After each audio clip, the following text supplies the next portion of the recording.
Hello, everybody. Welcome to another episode of This Week in Travel. For those of you who just joined the show, my name is Gary Arndt. I haven't been on very often, but we finally got the gang back together. I'm coming here from Girona, Spain, and joining me from the other end of the world is Mr. Chris Christensen. How are you doing, sir? I'm doing very well, Gary. Always a pleasure to have you back on the show. I'd like you to feel at home here. Well, thanks. It's great of you guys to have me. I like to think of myself as a reoccurring guest at this point. The laughing lady with the sexy glasses, that would be Jen Leo. How are you doing, Jen? I'm doing great. Happy belated Thanksgiving to everybody, whether you're in the States or abroad. I'm coming from Redwood City this time, so I'm just a stone's throw away from Chris. And what's happening? She's got a very good arm, but... We just came up here to have Thanksgiving with Cora's Nana and Papa, and we're heading back on Sunday. Sounds good. And joining us from Passports with Purpose is Mara Gorman. How are you doing? I'm doing very well, Gary. I am joining you from the center of Vermont, where it is snowing right now. I do not have. I think you're the only one of the four of us that have that problem. I don't consider it a problem, but yes.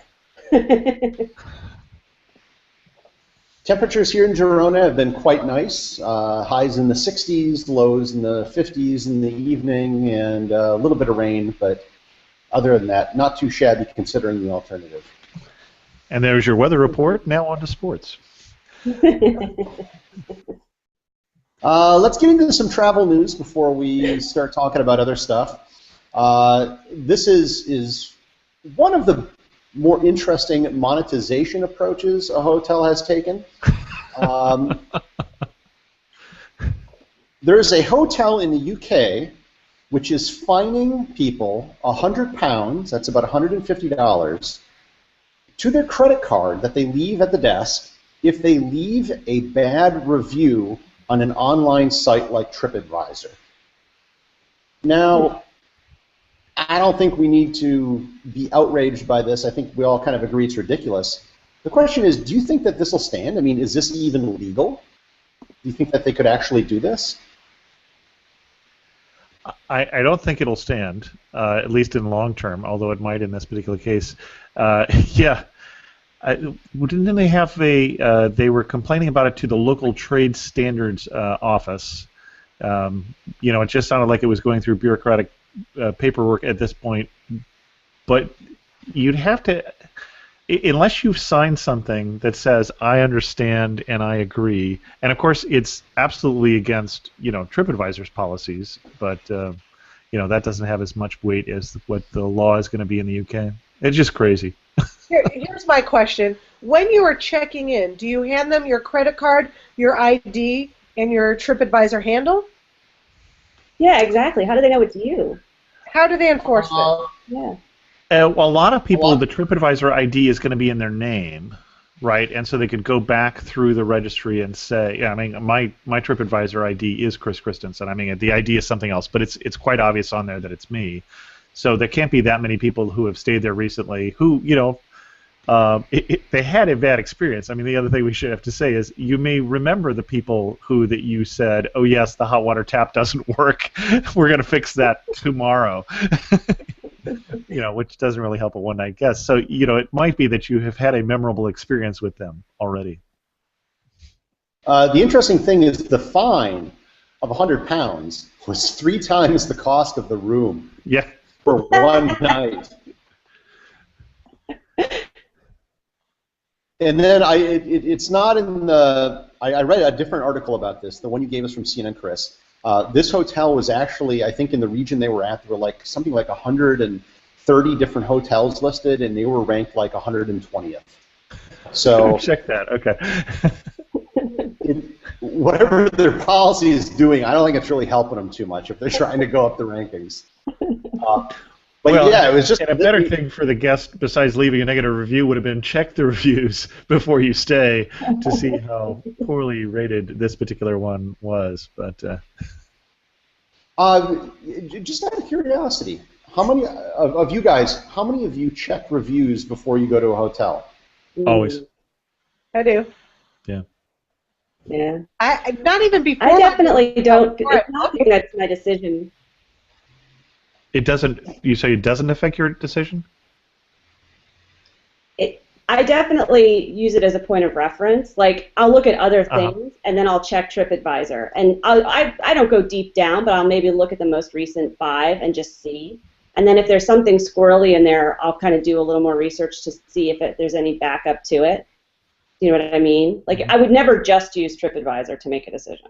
Well, and Gary said reviews. So, even though I work at TripAdvisor and, love the company, I don't always check the TripAdvisor reviews. If I'm on Hotels.com, I will basically pre-sort, and say I'm looking for things that have at least 3 stars from the guests, and basically not look at the ones that don't have 3 stars. I don't care as much about how many stars the hotel guides give it.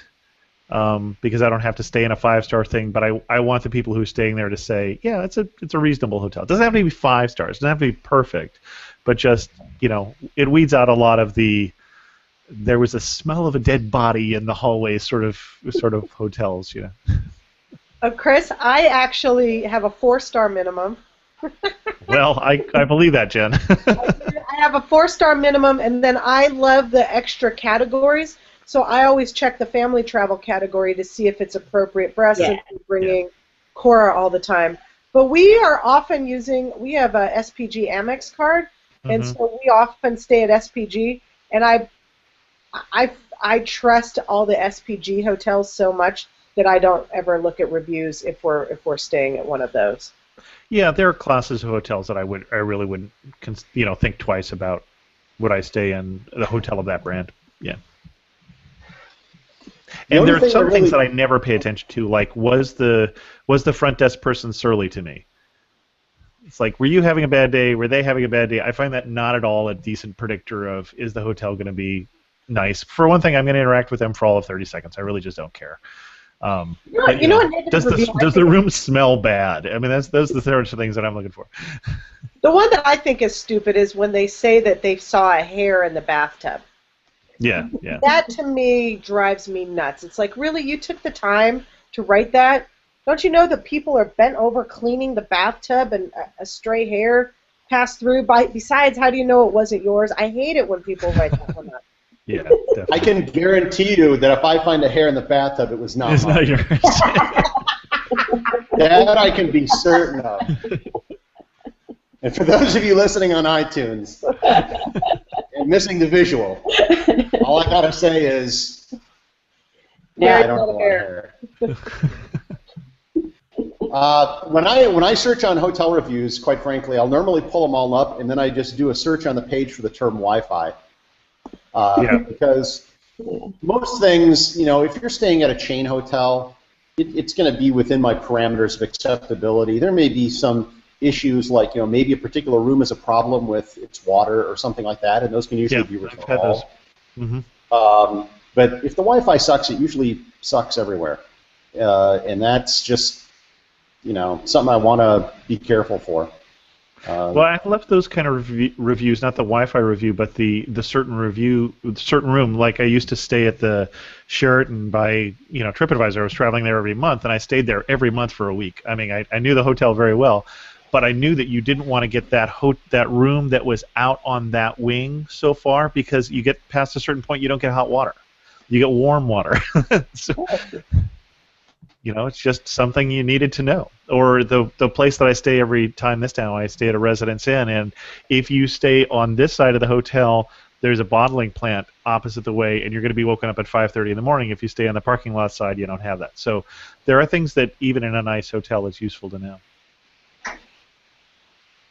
I thought this article was interesting. This is from the Telegraph in the UK.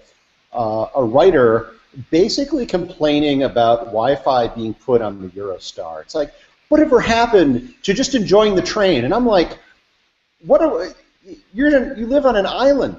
Whatever happened to taking a boat to France? I don't understand. It's called progress. Yeah. The very fact that they dug a tunnel in the ground for 20 miles to go to a continent and you can take a train on it, I think worrying about whether you're on your laptop, if you're talking about, whatever happened to, is the least thing that you should be concerned about. Well, the thing I loved about it is his examples were inane, too. It was, is it going to ruin your trip if the person next to you is posting on Facebook? It's like, what the hell are you looking at their laptop for? Why does that affect your experience? Have you seen this image? It floats around Facebook every so often, but it's an old-time picture of people sitting on a train, and everybody is reading a newspaper. And it says, the internet making people, non-social for whatever. And it basically people sitting on a train and enjoying it, just staring out the window is also called boredom. And people have been reading books or newspapers or talking to their neighbor or doing something to alleviate the boredom of this for a very long time. And I don't think Wi-Fi changes it in the slightest. I don't know if you have anything to add, but I just thought that was ridiculous. I hate phones more on the train than Wi-Fi. Yeah, I was waiting for the article to say, are people going to be Skyping or something like that? That could be annoying, but... I confess, I don't understand the problem people have. Every so often they talk about cell phones on flights, and everyone's like, oh my God, that would be so terrible. It's like, why is half a conversation worse than both halves of a conversation? If talking on a phone is bad, shouldn't talking to the person next to you be twice as bad because you're hearing twice as much stuff? Except that I think that people feel free on the phone a lot of times to talk about stuff that you don't want to hear about. Like that they wouldn't necessarily burden you with if you were just chatting with them. I've been on the train and had people have these conversations where they were like I heard a guy who got in this huge fight with his wife and I got to hear half of it. There's something about the filter of the phone. No, I think it's the same thing why people sometimes are uncomfortable with people speaking in a different language that you don't understand around you. It's that they don't like hearing something and they can't hear everything. And it's basically, it's not an annoyance, it's the fact that we're nosy and we like to eavesdrop on people. If we hear an entire conversation, then it's fine. But if we hear half a conversation or none of the conversation, then we don't like it. But aren't you guys glad I'm back on the show? I am glad you're back on the show. and I agree, actually. I think that is part of the problem. Gary, tell us about Girona. What have you been doing? Let's get to one more news story, and then I'll gladly talk about Girona. This is another Wi-Fi story, because we love our Wi-Fi. This comes from Skift, and I guess AT&T had entered the in-flight Wi-Fi market, and they've pulled out, which basically kind of leaves GoGo as really the only company right now. And it's not the only one, but they're the leader by a wide margin at this point. Right. And one of the things, and Grant Martin wrote it. I don't know, have we had Grant on the show before? I don't think we have we? Really? My bad. Anyways. I'll get him. Grant's a good guy, and he was worried about whether this could possibly lead to monopolistic practices. My argument is that on every flight, it's a monopoly, right? The fact that there might be another company to compete with GoGo is irrelevant on any flight where either GoGo is or is not there, because whoever is running the Wi-Fi has a monopoly for the 2 or 5 hours that you're in the plane. Right. So I'm not really sure it's going to necessarily do anything. How often? How have you found the Wi-Fi experience flying? I almost never use the Wi-Fi because I'm cheap, and I use it as an opportunity to get away from the internet and do all those other things. Although JetBlue, I was just on JetBlue, and they did not charge for the Wi-Fi, and it was just a very productive time for me getting all sorts of Wi-Fi related things done, which I wasn't anticipating doing that day. Different provider. What? They have a different provider. Yeah, it's not GoGo. Gary, I use it on every flight almost, except for when I'm stuck in the occasional middle seat. And I found it to be inconsistent. Sometimes it's super fast and it works well and you get a lot done, and other times it's a little clunky and slow, and I don't know. I don't know what the reason is, whether it's the flight or the number of people on board using it. or anything like that, but I'd say more times out of not, it's awesome and a luxury. Mara, do you use it when you're on a flight? Yeah, I think I've used it on Southwest, and I can't remember if that's GoGo or if they just provided them. I don't know who they do it through. They've got their own thing, I think. Oh, yeah. Because they do a satellite-based system, whereas GoGo is ground-based. Right. But, I kind of am with you, Chris. I tend to plan to do work that's not I'll plan to write things or and not have the distraction of the internet when I'm flying, and that sometimes I can be really productive without it, and I like that. But occasionally when I have used it, I think I did pay to use it one time because I had something I had to get done, and I did it worked fine. And I got done what I needed to get done, and that was nice. But it's definitely not I don't feel like it's a necessity. I'm used to not having it, so I kind of have that mindset. I don't know that I would pay every time. Although, maybe if you could do that sort of annual membership thing, at a reasonable price, I pay once, use it on whatever flight you're on, whatever airline, I might do that. I don't know. Right. Well, I also found that sometimes it can be cost-effective for me in the sense that if I can do paying work during those hours, then $10 for the flight and make X dollars an hour can be a really good deal, which is certainly why some business travelers love it. The one thing for me with the JetBlue is it's one of the reasons why JetBlue has been my favorite airline. What we're not talking about is all the other changes they're going through, which is they're now going to put in more seats and start charging for luggage and all those, and take away some of the things that I like about them, like better leg room. Yeah. Oh well, they got to make money too. One thing that has affected me is that GoGo used to let you log on through your Boingo account. Oh, I didn't know that. They ended that relationship a couple months ago. Kind of stinks because I kind of liked being able to just use my Boingo account and getting online. But I haven't flown domestically since then either, so it hasn't really been too much of an issue. Well, you were saying, is GoGo going to be too much of a monopoly? And by the way, in answer to your question, Grant has actually been on the show on episode 30. But I have some cards from GoGo from meeting them at a trade show, to use for free Wi-Fi. And I, since then, haven't managed to fly on an airline that was using GoGo for their Wi-Fi. So not quite a monopoly yet. Just as kind of like a travel writer insider baseball thing, if you ever get the opportunity, when you're in Chicago, visit the GoGo headquarters. It's a fascinating building in their operations center, which shows all the different flights flying around and everything else. It's a very interesting operation, how they set it up, and it's a pretty intensive thing too. It's not something that requires a lot of upfront costs, so it's not a business that I foresee a lot of competition in, just because it's so difficult. And I think it's also the reason why the airlines that are trying to do it themselves are all using satellite-based systems, because doing it ground-based is just too hard.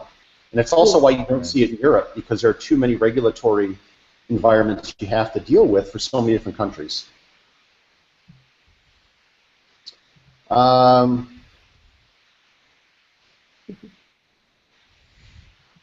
Something just happened here. All right, Jen, you wanted to know about Girona.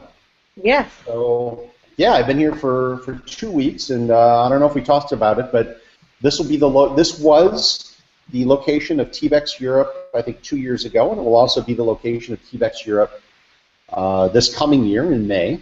Although not Girona per se, but Costa Brava. No, it'll be in Girona. Not the coming up one. The one that we had was in Girona, but the next one will be someplace else in Costa Brava, on the seashore. Well, I didn't know that. Yep. But anyways, it's close by. I think it's like 30 minutes from the ocean from here. And basically, I've been traveling a lot this year and a lot last year. I think I've been to 40 different countries and territories this year. I went to 44 last year, and I just had so much stuff I need to do that I just wanted to find a place to chill out for a couple months.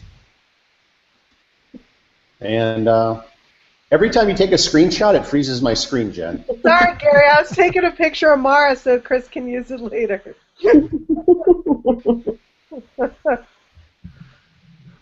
Keep going. What do you want to know? I don't know. That's pretty much it. Well, what have you been eating? What have you been? Are you just holed up in your room with a gorgeous view, or I know they eat at off hours, but tell me what you've actually been eating, where you've been going. Today I had nachos. Are you cooking for a famous yourself? Costa Brava specialty. Oh, well, that absolutely not. I am not cooking for myself. That is why God made restaurants, so man did not have to cook. I haven't cooked a meal for myself. Depending how you define cook a meal, either 10 years or ever.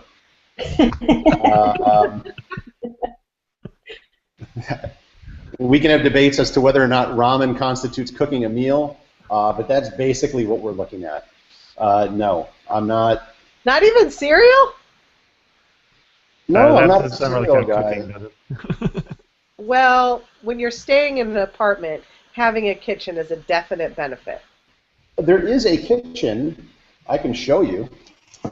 So here is kind of the place. I got the fridge, and there's a... It's a two-story house?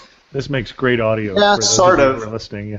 Yeah. A black and white kitchen, a spiral staircase leading upstairs. There's just extra beds upstairs, so in case anyone wants to stop by, they can stay. It's not a big space, but it gets the job done. And I'm doing a photography project for the Girona Tourism Board. So while I'm here, I'm going to be shooting different things. I'm going to a sheepdog competition on Sunday, which has the distinction of having been. This is the 691st year that it's been run. So. It's a sheepdog talent competition, like. I assume they don't sing, but I think they herd sheep, if that's their talent. It'd be like a talent show where everyone has the exact same talent.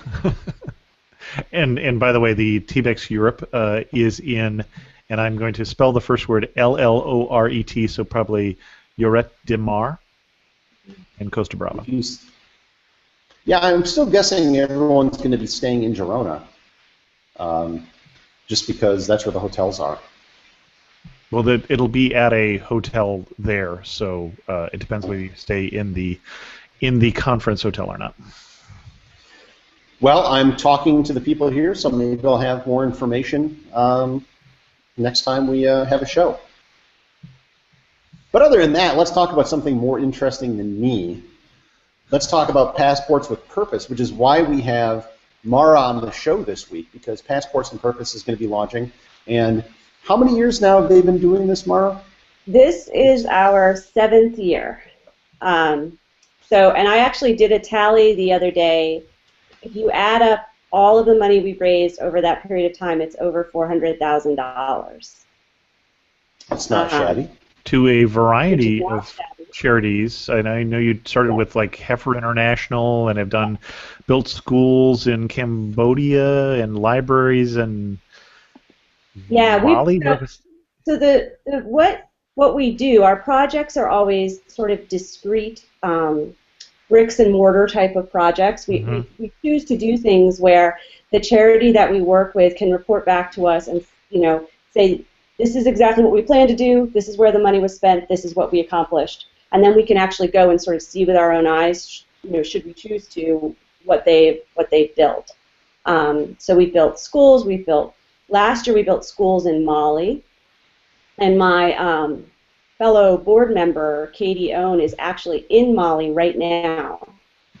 She spent the last 2 days visiting the 2 schools that we raised $84,000 last year to build 2 schools and an adult literacy center.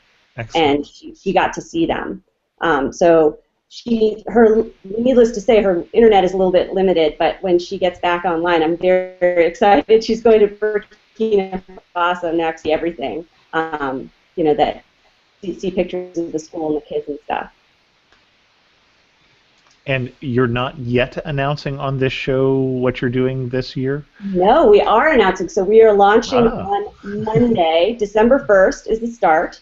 And this year, what we are raising money for is an organization called Sustainable Harvest International. They work in Central America. and we are raising money for the project from there since 1997. And what they do is go into rural communities and work with farmers there who, prior to having help, had practiced sort of slash and burn agriculture. Mm-hmm. So every year they kind of burn a different field down, clear it, and use it, and then sort of deplete its resources until they get to a point where they're either out of land or using land that they shouldn't be. So what Sustainable Harvest does is goes in and shows them how to farm sustainably, to grow things that don't deplete the soil, to grow things that are healthier for them to eat, and sort of to have the skills into perpetuity their communities. So for every $5,000 that we raise this year, we'll be able to help one family, sort of extended family community for 5 years. So we're very excited about it. Very cool. So why don't you explain exactly how this works? Right. Should I go into the details of how we raise the money? Yeah.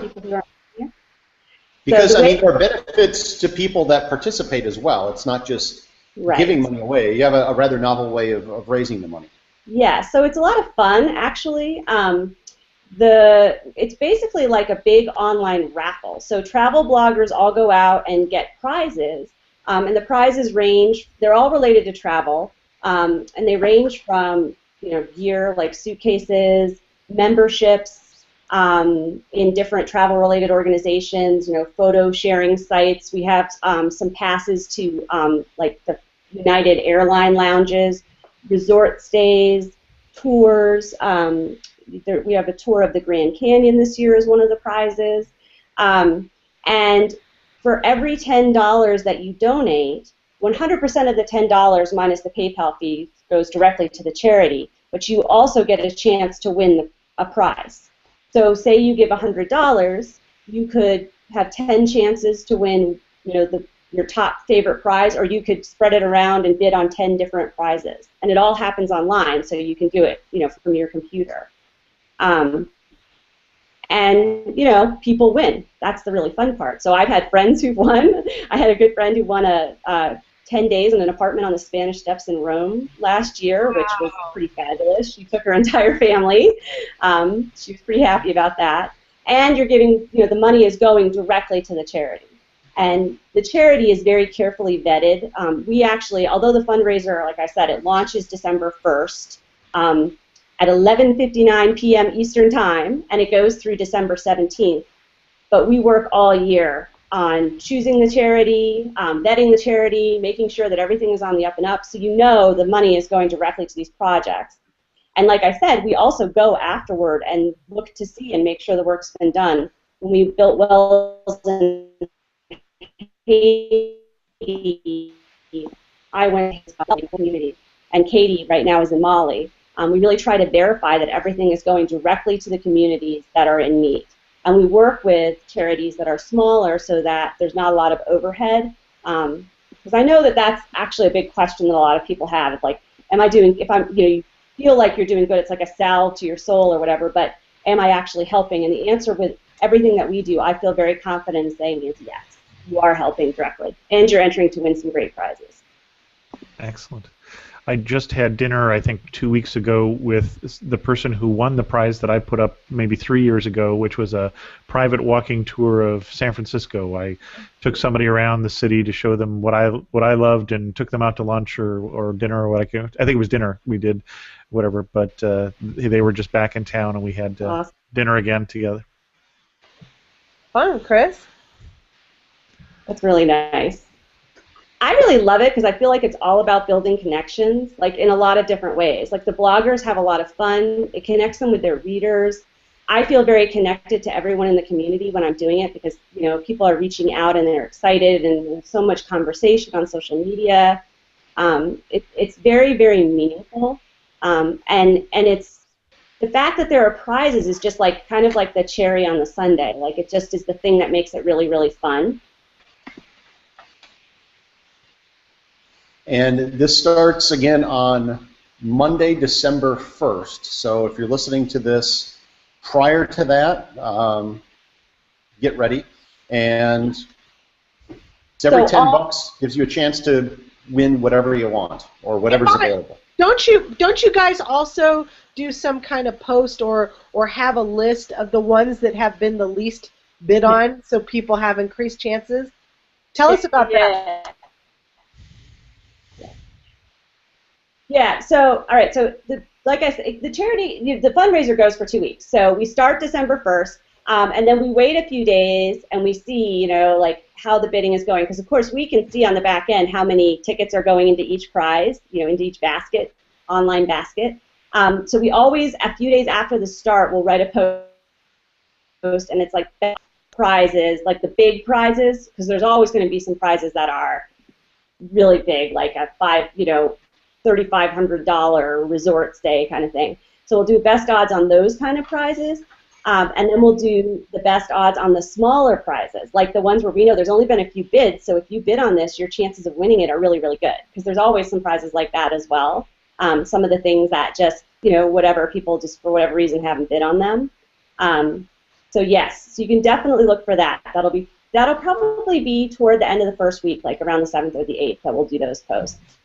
And to find the catalog, so you go to passportswithpurpose.org, and there will be a big donate button. And when the catalog is live with all the prizes, you click that and it's going to take you right to the catalog. And you'll be able to browse through. We updated our website, so we now use like shopping cart, WooCommerce shopping cart software. So it's like an online shopping experience. It should be really familiar to everyone. You go in and you look at it, and each prize is like a product. And it just says that each one is, you pay $10 for, and you click it and you add it to your basket. And so you get to browse through. You could decide in advance how much money you want to give and browse through it and just make the selections, put them in your basket, and then at the end when you check out, it will donate all, you'll do the total donation that you wanted to give. I think it's very user friendly. And there's pictures of everything and descriptions of all the prizes with the, any exemptions that there are. Because some of the prizes, obviously, they have a deadline on them, or they can only be shipped in the U.S. or whatever. So you want to read the description of the prize before you bid on it. All right. One of the other things that we're big on here in This Week in Travel is also self-promotion. And in addition to Passports with Purpose, you also have your own blog, Mother of All Trips. What's new happening with you in that end? Well, what's been new with it mostly lately has been Passports with Purpose, which is what tends to happen to me at this time of year. I am planning right now a trip to Italy with my children, and actually I'm going to be starting a series of posts in December and going into January about traveling with a tween. Because I'm going to have a 10 and a 13-year-old this spring, which is sort of like a whole new world, like them having devices and social media, and also their interests are really changing. So I'm really going to be focusing on changing the kind of experiential travel that we have, and I'm hoping to take some cooking classes in Italy with my older son. And so that's going to be sort of my new angle, is this sort of like taking a lesson with my tween. How does it work? Do we get along? Does everybody enjoy it? How do we experience the culture together? It's sort of a brave new world for me. I've never done anything like that before. Now, Mara, is he at the age where you let him go off and do things by himself yet? It depends on where we are. So, I mean, to some extent, yes, that would be true. Like if we're on a ski vacation, say, and he wants to go do some stuff by himself, like in the village of the resort that we're at, or like go off and ski a little with his brother, yes, I will let them do some of that, definitely.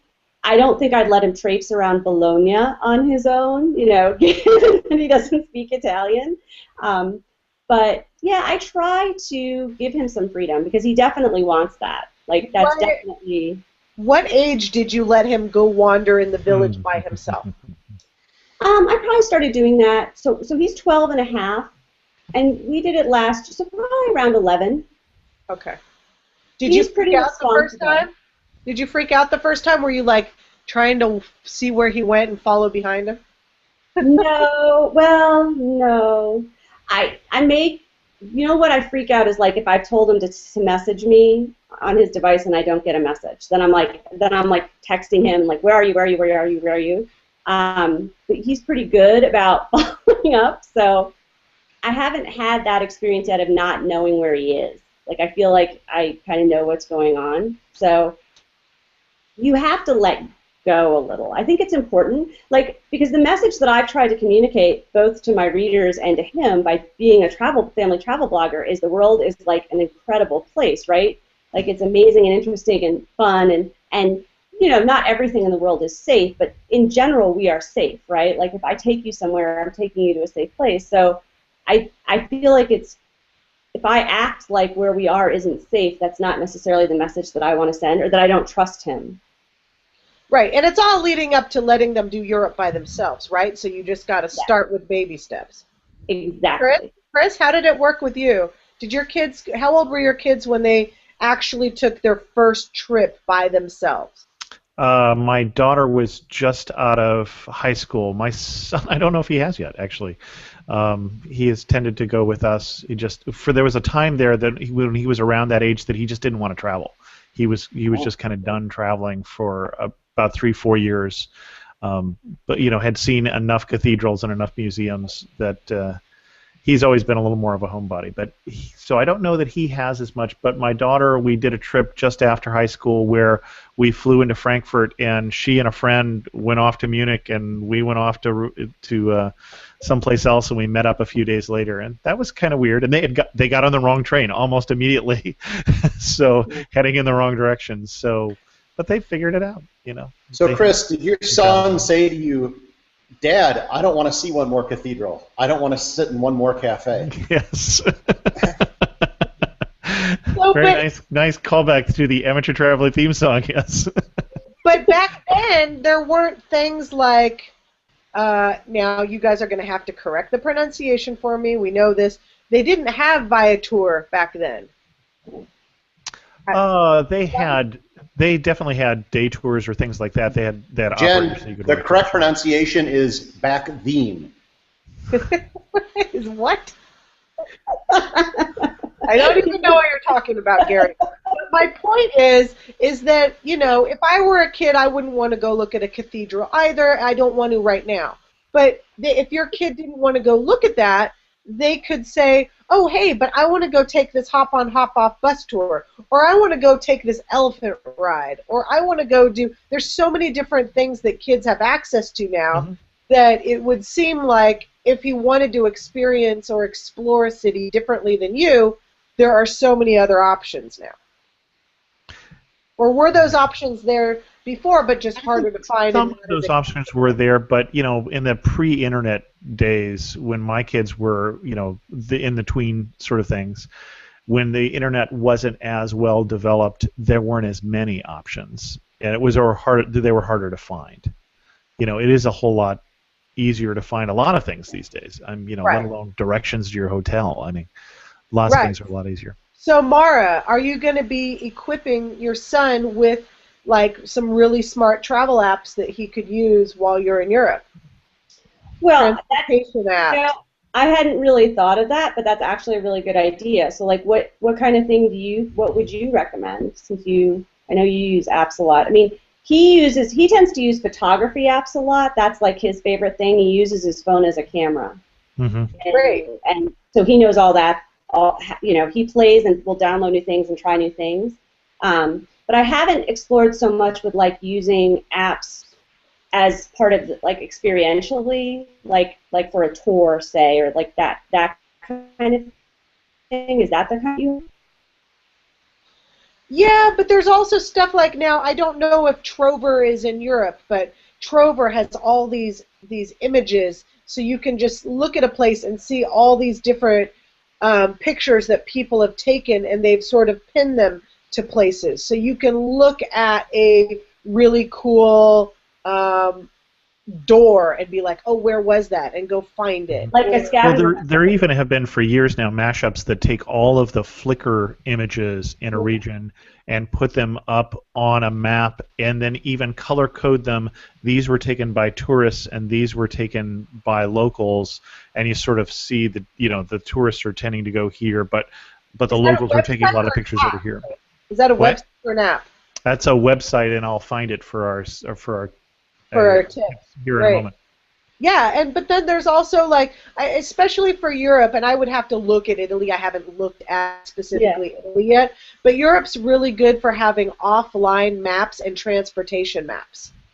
So I would want to make sure I had an offline map in Europe handy.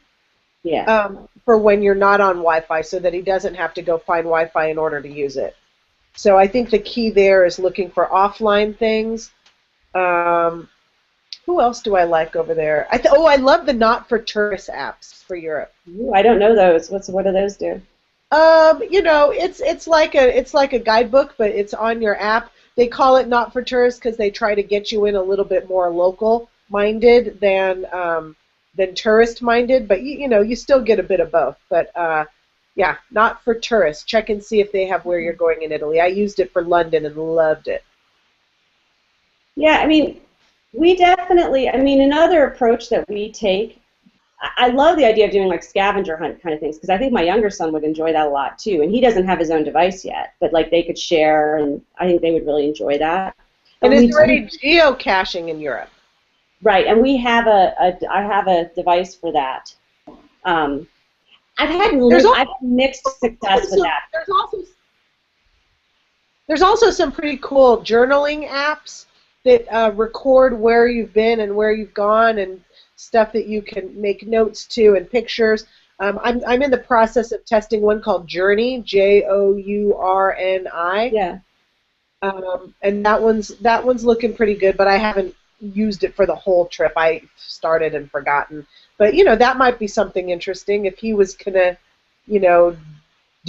record the trip from his perspective. Yeah, no, I like that a lot. He likes making videos a lot too. That's a big, and editing them and sharing them. That's a big.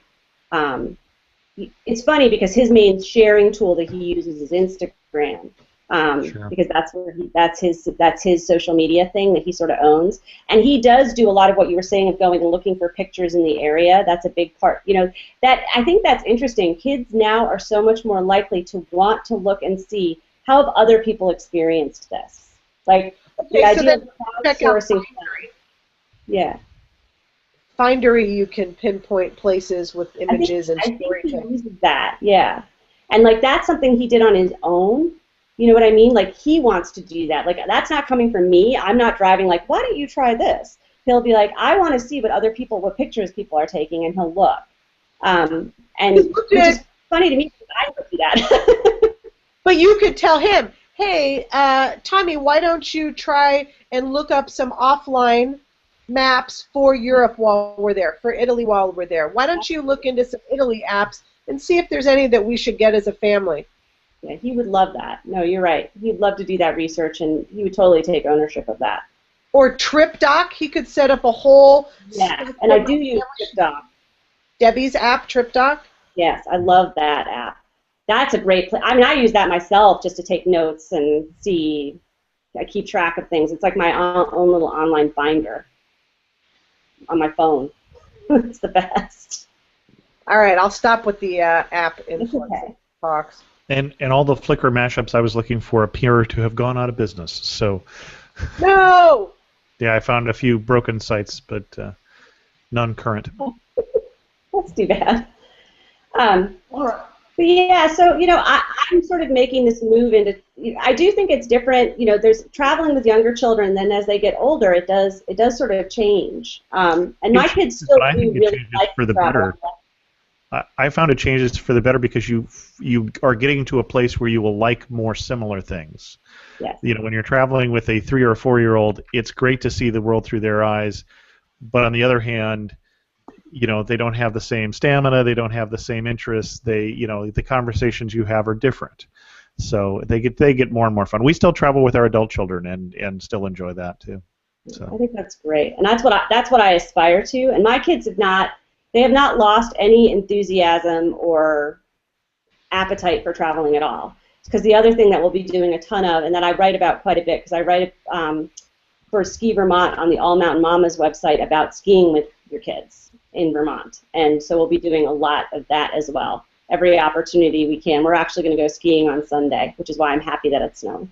The funny thing with my son, who at some point declared he was no longer traveling with us, he wanted to stay home. He became the editor on Amateur Traveler for a while. At first as an intern to get college credit, and then because I paid him for a while to be my editor of the show. And at times he started saying things like, "Wow, Namibia sounds like an interesting place." It's like, who are you, and what have you done with my son? That's awesome. So I don't know if that got him back interested in travel, but not hearing his dad talk about it, but hearing other people talk about it or not. But sure, yeah. Well, everyone's cooler than your dad, right? Or your mom. Pretty much. So we just started this road trip. I don't know what day we came up, but we drove up to the Bay Area to have Thanksgiving, and when we got in the car, just as we were getting on the freeway, Cora was DJing our music, and the first song she put on was "Best Day of My Life," and it was just so cute. I was like, "Cora, are you doing that because we're going on vacation?" And she said, "Yes, and because it's going to be my birthday in 4 days." Nice. Fun. I will say, in my defense, when I was a parent of a teenager, I did have one time my teenage son turn to me and not say, "Dad, don't you know anything?" but "Dad, do you know everything?" So that's not too bad. Yes. All right, what else? Tips? Yeah, I suppose it's about that time. Chris, you got anything for us? I do have a site that I ran across just here in the last couple of weeks. My niece, who has lived with us for 4.5 years, or my wife's niece actually, is heading back, doing a road trip cross country to move back to New York. My son is driving with her because he happened to express at the same time, "Gee, I've never done a road trip, and I'd like to do that someday." So one of the things that I ran across was a site called travelmath.com, which has a series of tools that help you do travel planning, currency converters and things like this. But one of the things I found is, hey, I'm doing a road trip from here to here, where should I stop? And so it sort of planned out just a first pass at, figuring out that you're going to drive about this many miles per day and, along this path, then you ought to stop in Amarillo and you ought to stop in Memphis or you ought to whatever. Just an interesting planning tool that we were using for this trip. I don't know that they'll stop in those places, but at least it started to frame a conversation of how far can you drive in a day. And so travelmath.com. I thought the site was going to be like word problems. There's a train going eastbound at 20 miles an hour and a train going westbound at 40 miles an hour. What time will they cross each other? I think that would probably get more traffic. Because that's right. Jen, you got anything for us this week? I this week with the Starbucks.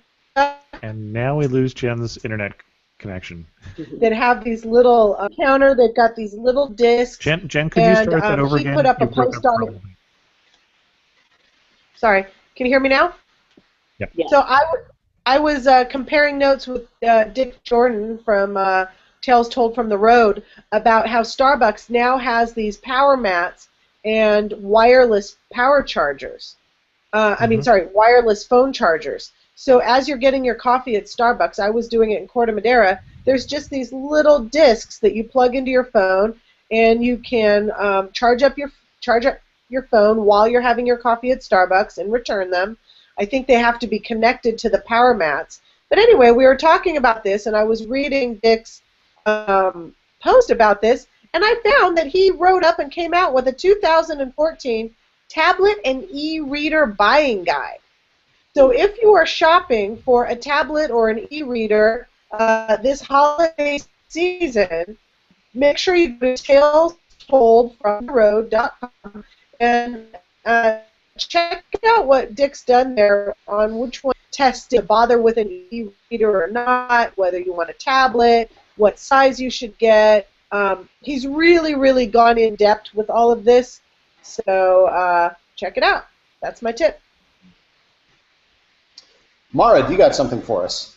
Well, and if you're looking for books to put on the e-reader that you buy, I just would like to put in a little plug for the Traveler's Handbook series, which I think actually they make really good gifts of the sort of stocking stuffer varieties.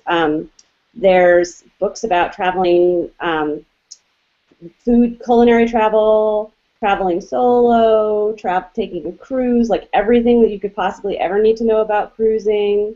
The one that I wrote is called the Family Traveler's Handbook, and is it's not a long book, and it has a lot of very practical tips in it. It's a really good for someone who is expecting a baby or just had a baby and has never taken a trip. And you can get print versions or e-versions. And I just think they make a nice Christmas gift for someone who's interested in travel and maybe needs a little help or is trying something new. Like for me, I know going on a cruise would be a completely new experience that I would need a lot of help planning. So, you know what gift makes the ultimate stocking stuffer? What? A severed foot. A severed foot. I got that one from Mitch Hedberg. Nice. I'm going to go with the place where I am right now, the city of Girona. This is my third time in Girona. I think that what this place suffers from is what a lot of places suffer from if you happen to be next to a really large city. People come to Barcelona, and they're in Barcelona, and then maybe, if you're traveling around Spain, you go to Madrid, you go to Andalusia, and then you skip everything around it. The same problem always happens when people go to London, right? You go to London, you see stuff in central London, and you never bother to go anywhere else that's around London, or even the rest of England. And this is just a really wonderful city. It's not very big, and it's much more laid back. It is much more, I think, authentically Catalonian than what you're going to find in Barcelona. And the countryside has just wonderful little villages that I'm going to be photographing over the next 2 months while I'm here. And it's a really enjoyable spot. And I was, once I came up on the idea of spending time in Girona, I just kind of jumped on it, and this is where I am. So if you're in the area and it's convenient to Barcelona, it's like a 30-40 minute train ride from here. You're also right close to the border of France, so you can easily, driving in train distance, get to southern France if you want. So it's a great location and a lot to do. So check out Girona. I have one bonus pick. We were talking about books there, Mara, and if I get this out today, this is you have to act fast. So for those of you who are listening live, this might be better for you. For the Black Friday sales here in the U.S., there are 300 different books on sale at audible.com. So audiobooks on sale today. For those of you who are listening delayed, you're not going to be able to do that. But on the other hand, I see if I can find, there's a coupon out there for, I think, 2 months of Audible for only $1. I don't get any commission from this, but I do listen to audiobooks quite a lot. I just listened to the book that turned into the movie The Soloist. That was the story of the homelessness basically in Los Angeles. Not something I would recommend reading on or listening to on the train on the way to work, because there will be some tears involved. But a great book. So, and then after that, have Spacesuit Will Travel by Robert Heinlein. So there's a great variety of books out there, and again, a lot of books on sale right now. Why can't we just get back to enjoying a train ride, Chris? Why do we have to read books? Speaking of Black Friday deals, I just put up a post on Jen Leo Deals of the Black Friday deals that I would like to take advantage of. So you can head on over to jenleodeals.com, and I've got half a dozen decent Black Friday deals, although I'm still trying to tune in to the $7 Hotel Tonight deal. I haven't grabbed it yet, but I'm going to try again after we get off this podcast. Didn't Hotels Tonight just change their business model or the way they can do it? It used to be you had to book a room. You only had like less than 24 hours, and now they it had to be on the phone near you, basically now tonight. It's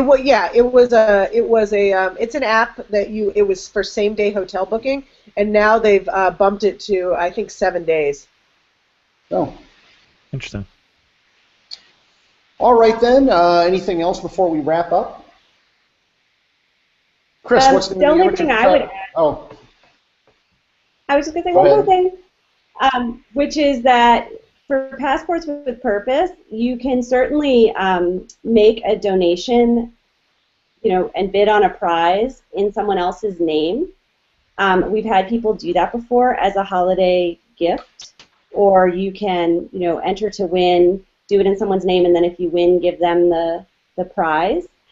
So we always tell people that too, that if you're interested in sort of finding something for that person who has everything or who believes in giving back and wants to likes gifts like that, you can help families farm sustainably in Honduras for $10.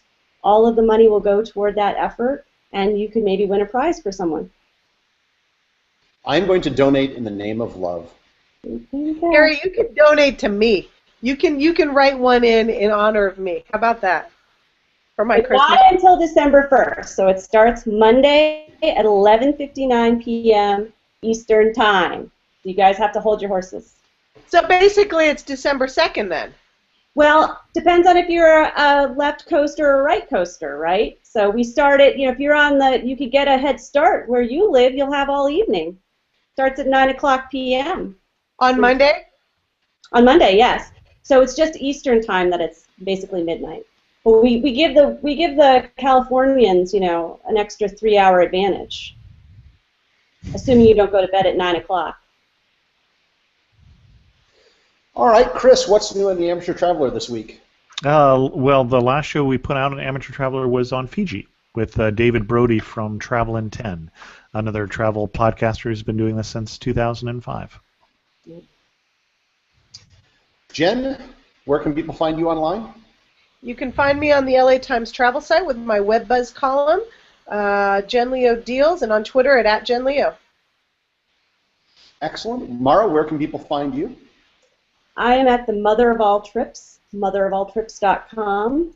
And for the fundraiser, you can find us at passportswithpurpose.org. If I ever wanted to start a site on Iraqi tourism, I'm going to buy your domain. Very good. You do that thing. Okay. And you can find me on Instagram at instagram.com/everythingeverywhere. Instagram's just been blowing up for me right now, and I'm really enjoying that platform probably more than anything else. So definitely check out Instagram. And until next time, get online, go to Passports with Purpose, and make a donation to help people in Central America. Yay. Well, this is interesting. They've moved the button. We are still live. We are still live.